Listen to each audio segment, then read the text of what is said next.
అంటే ఆయన తన స్వార్థం చూసి ఇచ్చేటువంటి వాడు కాదు.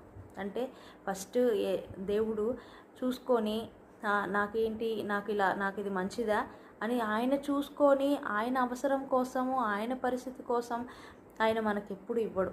మన గురించి ఆలోచించేవాడు. మనకది మంచిదేనా, మనకది సరిపోయిద్దా, మనం అక్కడ ఉండగలమా, మనం అది చేయగలమా. సో ఇవన్నీ ఆలోచించి మనకు అవసరమైనవి దేవుడు ఖచ్చితంగా మనకిస్తాడు. సో కాబట్టి అక్కడ పౌలు ఎలాగైతే దేవుని యొక్క అభిప్రాయాన్ని గౌరవించి తన జీవితంలో, తన యొక్క పరిస్థితుల్లో, తన జీవితంలో ముందుకు వెళ్తూ వచ్చాడో, అలానే మన జీవితంలో కూడా మనం ముందుకు వెళ్ళాలి.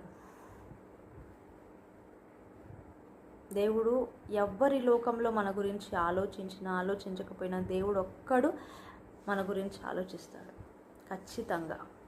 కానీ లోకంలో ఎవరి గురించి వాళ్ళు మాత్రమే ఆలోచించుకుంటారు. కానీ దేవుడు అలాంటి వాడు కాదు. కాబట్టి ఎన్ని అడ్డంకులు వచ్చినా, ఎన్ని పరిస్థితులు వచ్చినా దేవుడు ఇవ్వాలనుకున్నది ఖచ్చితంగా నీకు ఇస్తాడు. ఇవ్వకూడదు అనుకున్నది మనం ఎంత ప్రార్థన చేసినా కానీ మనకు ఎంతవరకైతే ఇవ్వగలడో అంతవరకే దేవుడిస్తాడు. ఎంతవరకైతే అది మంచిదో అంతవరకు మాత్రమే ఇస్తాడు. కానీ మనం అడిగినవన్నీ కూడా దేవుడు ఇవ్వడు.